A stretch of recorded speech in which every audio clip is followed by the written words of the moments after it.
নষ্ট হইও না বাপ। ইসলামের জন্য লড়বে কে বাপ? মুরব্বীরা তো চলে যাবে বাপ।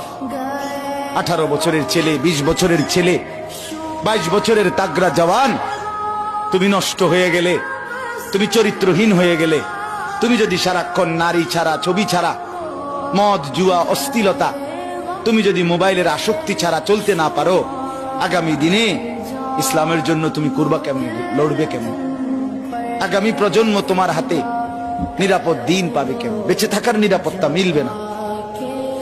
বেঁচে থাকা 53 বছর বাংলাদেশের বয়স, 53 বছরের সমাজে বেনামাজির সংখ্যা যদি এত বেশি হয়, 53 বছরের ভিতরে মোবাইলে আসক্ত যুবকের সংখ্যা যদি এত বেশি হয়, 53 বছরের ভিতরে বেপর্দা নারীর পরিমাণ যদি এত বেশি হয়, এত মসজিদ মাদ্রাসা চারদিকে থাকার পরেও যদি এই মসজিদ মাদ্রাসা ষড়যন্ত্রের কারণে কমে যায়,